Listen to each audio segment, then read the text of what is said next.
संगमनेर बंदची हाक दिलेली आहे. शरद पवार असं म्हणतायत की सरकार प्रोत्साहन देते या सगळ्या औरंगाबाद स्टेटस संदर्भामध्ये. सरकार पूर्णपणे कायदा सुव्यवस्था राखण्याचं काम सरकारचं आहे.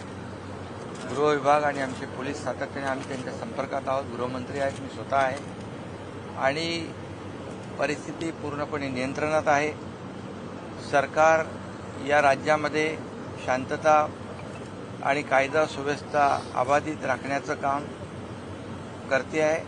कुणालाही पाठीशी सरकार घालत नाही, घालणार नाही. एक मला आश्चर्य असं वाटतं की कोल्हापूरमध्ये विरोधी पक्षाचे एक प्रमुख नेते म्हणतात की मला माहिती आहे या ठिकाणी दंगल घडवण्यात येणार आहे आणि त्याच्यानंतर काही तरुण हे त्या ठिकाणी औरंगजेब आणि टिपू सुलतान याचं उदात्तीकरण करतात आणि त्याच्यानंतर त्या ठिकाणी एक रिॲक्शन येते.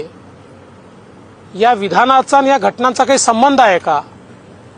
अचानकपणे महाराष्ट्रामध्ये औरंगजेबाचं उदात्तीकरण करणारे कोण आले?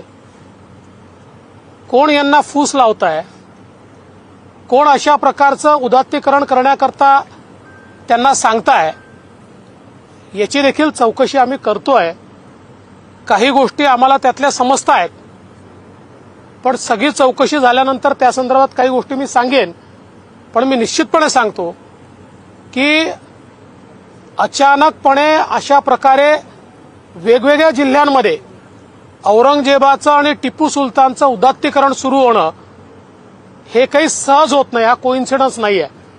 आणि त्यातनं विरोधी पक्षाच्या लोकांनी वारंवार म्हणणं की दंगली घडवण्याचा प्रयत्न आहे, दंगली घडवण्याचा प्रयत्न आहे आणि त्यानंतर अशा प्रकारे विशिष्ट समाजाकडनं औरंगजेबाचं उदात्तीकरण होणं हे मला असं वाटतं कोइन्सिडन्स असू शकत नाही.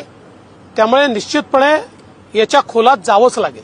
शरद पवारांनी थेट आरोप केला आहे की सत्ताधारी याला जबाबदार आहेत. धार्मिक तेढ निर्माण करण्याचं काम सत्ताधारी शरद पवारांनी नाही, मी म्हणूनच मी सांगतो की मला आता हे स्पष्टपणे दिसायला लागलंय की हे सगळे एका भाषेत बोलतायत आणि एका भाषेत बोलत असताना एका विशिष्ट समाजाचे लोक त्यांना प्रतिसाद देत औरंगजेबाचं उदात्तीकरण करतायत. आता इथे दंगल सदृश कुठे परिस्थिती जर तयार झाली ती का होते? ती एका विशिष्ट समाजाचे लोक औरंगजेबाचं उदात्तीकरण करण्याचा प्रयत्न करतायत म्हणून होते. आणि इथे औरंगजेबाचं उदात्तीकरण आम्ही खपवून घेणार नाही. हे चालणार नाही. हा महाराष्ट्र आहे, छत्रपती शिवरायांचा महाराष्ट्र आहे. आता यांचे काही नेते हे औरंगजेबाला त्या ठिकाणी आता देशभक्त देखील ठरवायला निघाले आहेत. आपण बघितलं मागच्या काळामध्ये. मी सांगण्याची आवश्यकता नाहीये. त्यामुळे औरंगजेब कोणाला जवळचा वाटतो हे आपल्या सगळ्यांना माहिती आहे. म्हणून खरं म्हणजे माझ्यासमोर आता निश्चित प्रश्न निर्माण झालाय. सगळे एकाच वेळी एका सुरात बोलतात आणि त्याला प्रतिसाद लगेच कसा मिळतो याची देखील कुठेतरी आपल्याला चौकशी करावीच लागेल.